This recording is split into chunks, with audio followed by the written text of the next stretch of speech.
Okay, that's good. Um, Conditional statements and loops. Conditional statements create dynamic pathways for a program.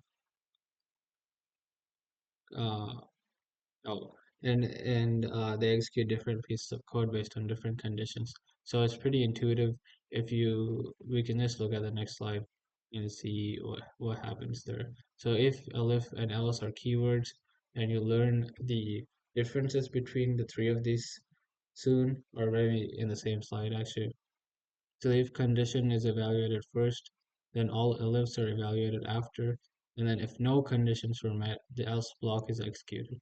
So here we have if in var. So in var is an input where we're getting in an integer. The user might enter, let's say 3 or something. So let's assume in var is 3. So print in var is greater than 5. Oh, sorry, if invar is greater than 5, print invar is greater than 5. So we ours was 3, so we'll have to move on to the next elif because our 3 is not greater than 5. So let's move on. 3 less than 5? It is indeed. So we can print invar is less than 5. So that's what we would print uh if invar was 3. Well, let's say invar is 5, then it's not greater than 5, it's not less than 5. So we'll have to go to the final um, desperate measure. So we have to use the else statement. So we're going to say print invar is 5. So that's the edge case where 5 is invar. Lesson on syntax in Python, white space matters. So this is very unique to Python. Not many other languages like Java and JavaScript uh, th do do white space as if it matters. You can just type everything on the same line. So and then in Python you don't need to use brackets. So you can see here we didn't use like elaborate like brackets instead of colons or put parentheses with the if statements. We just wrote it like it is. So it's basically pseudocode in a sense. And then oh yeah, parentheses aren't used in conditional statements. So if statements, this is a pretty basic if statement. This is a very good if statement. Um, but sometimes you'll have a lot of elifs. So you'll have like greater than 5, greater than 6, greater than 7, greater than 34 or whatever. Um, and you might want to use a more sophisticated system for that. And that's where match statements come in. So match statements instead, which is just like a switch statement in other languages, uh, which Python calls match statements for some reason. So we'll just do day of the week equals int input, enter in a number for the day of the week. So we're just doing Monday is 1 and then the Sunday is 7, I guess. So match, so this is a syntax match day of the week, colon. You can just memorize that. It's just that. Case 1, print Monday. So if the day of the week is 1, is if that's the input, we're gonna print Monday. If it's 2, we're gonna print Tuesday. So that's called a case, the case of the variable. And we go on all the way to 7, we're gonna print Sunday. But in the instance that the user enters in like, let's say 56, that's completely obnoxious. We're gonna use the underscore to indicate a default case. Like if the number is not any of 1 to 7, we're going to use the default case. We're going to print invalid day number. Please enter a number between 1 and 7 to indicate to the user that they need to enter in an actual day. Convention for white spaces. Convention is spaces versus tabs. Um,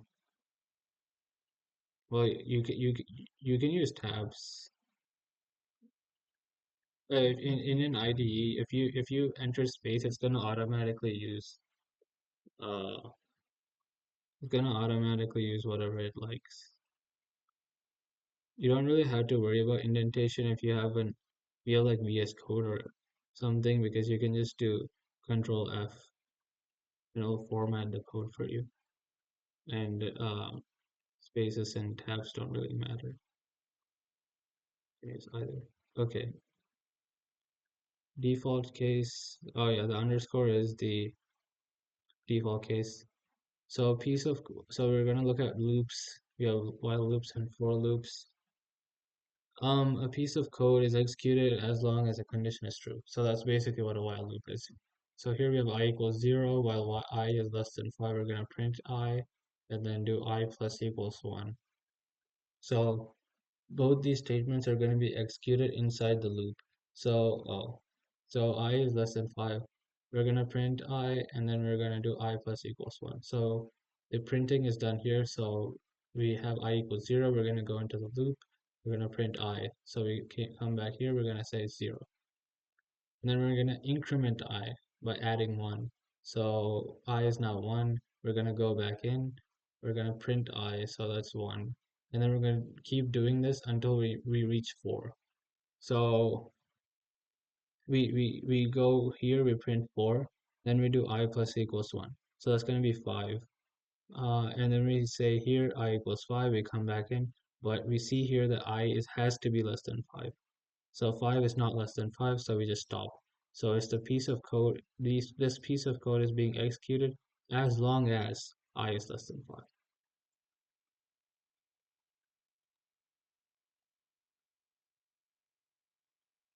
Okay, for loop. Used for iterating over a sequence, no number of iterations. Use iterables. So we don't actually know what an iterable is yet, except for strings actually.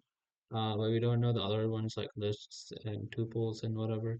Um, so we're just gonna worry about strings for now. So used for iterating over sequence. So we're just gonna use this syntax for x in Joker print x. You don't have to use x. You can use like any other variable like for character for I don't know anything. So for x in Joker, we're gonna print x. So it's just gonna loop through the string. It's gonna say Joker. So that's where we iterate over an iterable, which is a mouthful to say.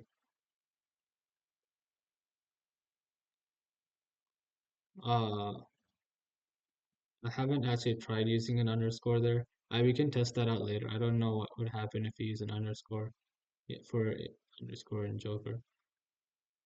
Maybe it works. Okay, more for loops. Oh yeah, more for loops.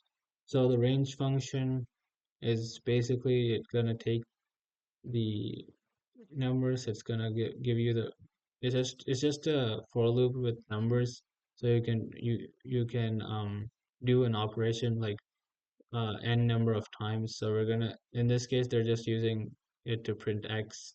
You don't have to do that. You can just use the fact that you're gonna do this loop 10 times or 9 times and take advantage of that fact and do other operations.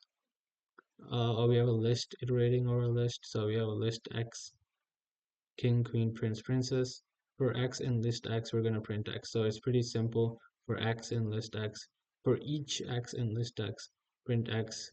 If you are familiar with mathematical notation and things like that, take an advanced math classes, it feels as though this is very similar to that. So it might help to think of it in that way, where you're just iterating over a set and you're just printing x. Um, oh yeah, placing a loop within another loop is called nesting. So this is where you iterate over 2D lists or 2D arrays, as I like to call them. In other languages, you call them arrays.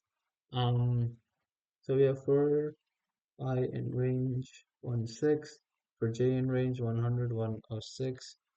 We're gonna print j, print I. In this case, they're not actually looping through a 2D array, but primarily nested loops are for looping looping through two-dimensional lists or whatever other object. So in this case, they're just doing 1 through 6, 100 to 106, and printing that out because I guess they want that. It's pretty random, actually. If you want to exit a loop early, use the break keyword. So we have x equals 0 while true, x plus equals 1. print x, fx equals 8 break. So what they're doing is while true. So basically, until this statement is until this loop is broken with the break statement, we're just gonna keep going. So they're doing x plus equals 1, they're printing that out. So we have 1, 2, 3, 4, 5, etc. And then we're doing if x equals 8, we're breaking. So they did get to x equals 8 when they printed this out here, and they're just breaking. And when you break, it's all over. The loop ends, and that's it for that piece of code. Um, oh yeah, there's homework.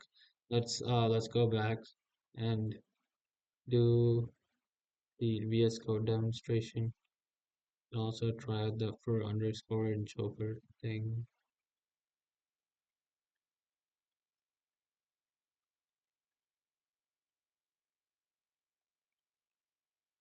Okay, let's go here. Let's do that.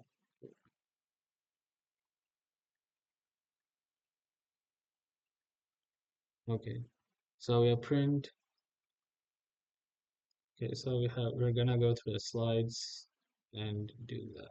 So we have x equals 1. Let's just keep that, not delete it. If x is greater than 3, print hi or hello. So in this case, we can see that x is not greater than 3, so it's not going to print hello. And in this case, we're not going to add an else statement. So let's see what happens. So literally nothing happens. If you don't account for the edge cases, um, in these kinds of basic programs, that's fine. But if you code like more advanced things, which have multiple classes and stuff, then you have to account for edge cases and always add in else statement. So let's do that. Else, oh, else print. No. So we're printing, I don't know. Um, oh, so that's pretty much it for the basic. Oh, we have to do elif flip. So elif,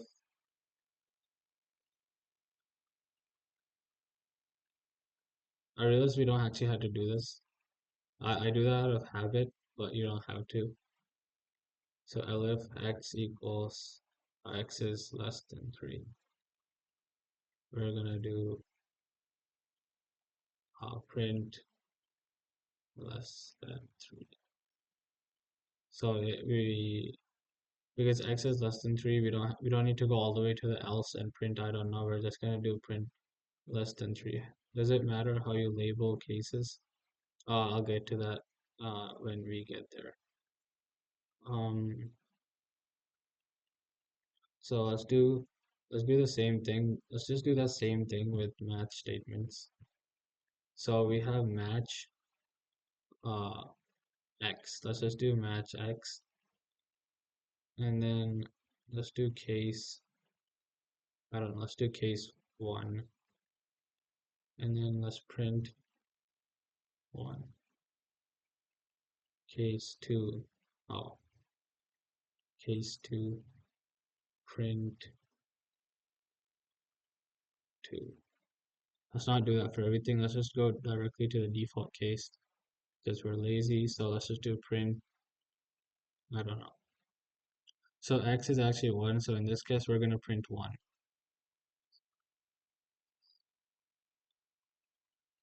So yeah, we're going to print 1. And then if x was, let's say, 4. You don't have a case for 4, so we're just going to do this. So I don't know, is what's going to print.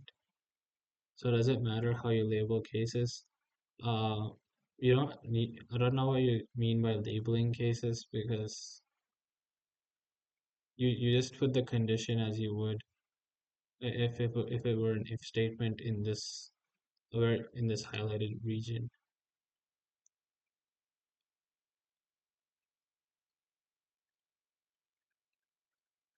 So let's actually do import math.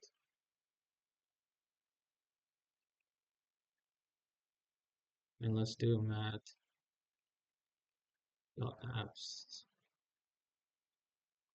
Yes. So that's a conditional, and let's do -4 to demonstrate. Oh, -1. Sorry, -1. Or is apps a native function?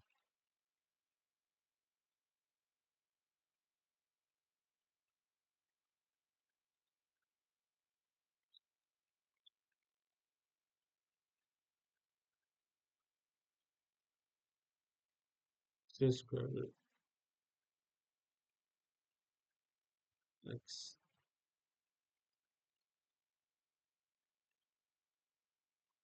Match pattern.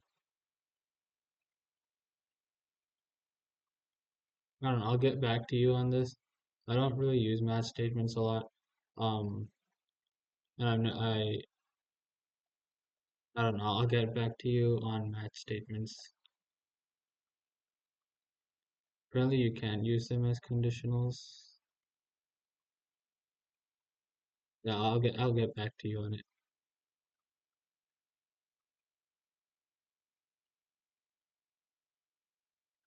Yeah,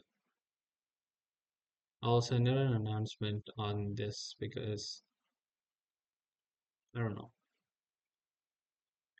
Okay, let's go to the next topic. We wanted to try out first underscore and Joker. So let's try out for loops and then while loops. And if this will work or not. Print hello. Print. Oh no, let's delete all this.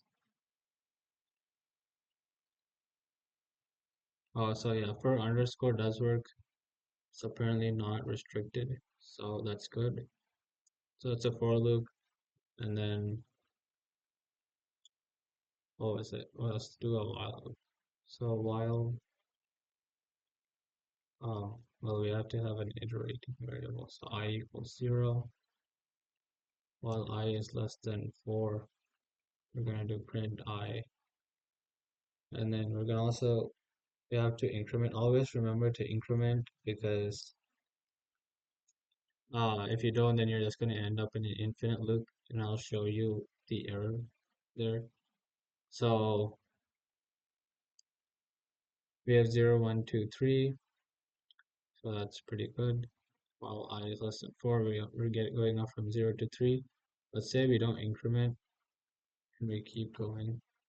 So yeah, it's just gonna be horrible because we're gonna go away from 0 and we're gonna keep on printing. I'll kill the terminal so my laptop doesn't crash or something. So always make sure to increment. So I plus equals 1. Oh, and then we can also do the range stuff. So uh for I in range, I don't know, like let's just say 7, print x, I mean print I, and we should get some numbers. So 0, 1, 2, 3, 4, 5, 6.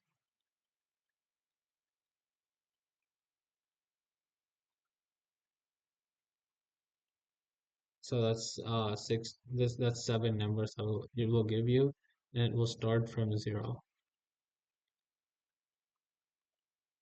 And then we can do we'll do the list iterations next time because and the nested loops as well. We'll do those next time if we actually learn those data structures. So I think that is it. Oh, if we can do for breaking in stuff. So for oh, while true, it's just from the slides because it does a pretty good job.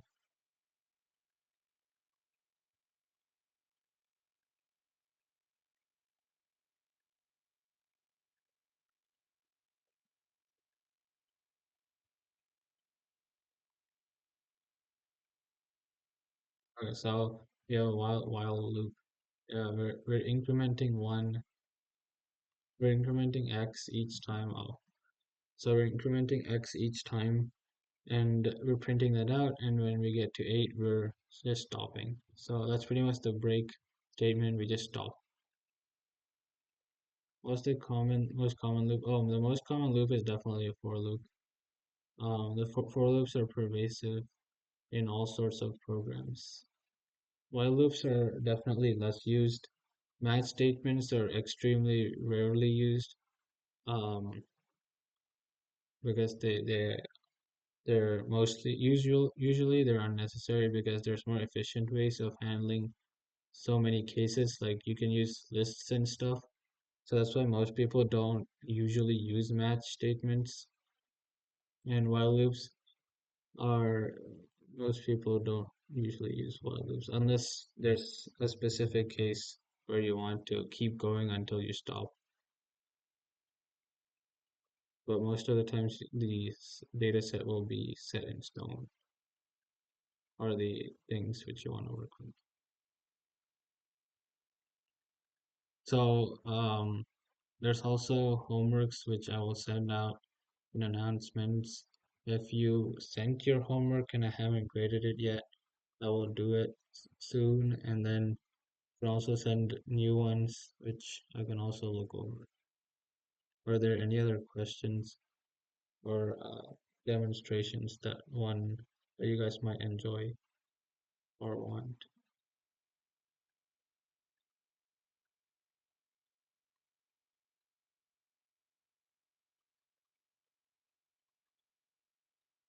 You want us to send the code? Yeah. Um, it's just send either a screenshot or copy and paste it. It doesn't really matter. Feeling solid. Okay.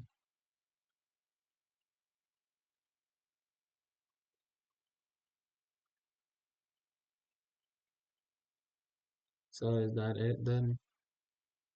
No one has any other thoughts?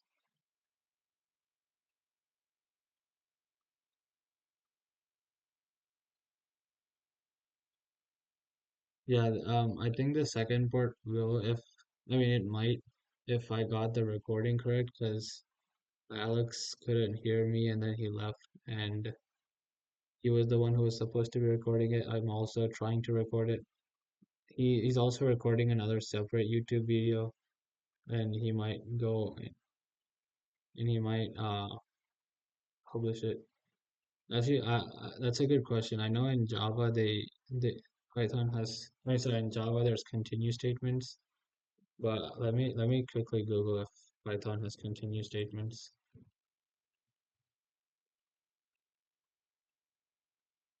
Yeah, yeah, there's continue statements in Python too. Apparently it's called there's pass versus continue. I can put that on the next on next on tomorrow's slides, so you can so we can discuss that, because we didn't for some reason we didn't include continue and pass on the. I know there was pass, but I didn't know what there was continue.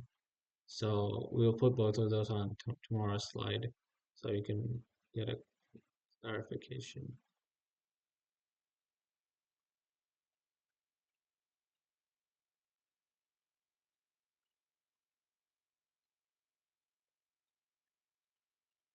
Okay, I think that's it. If you have any other questions, you can just ask them in general. I'll look over match statements and send out resources on that, because even I didn't know if you could use expressions inside them, because normally I only used integers, but I think that's it.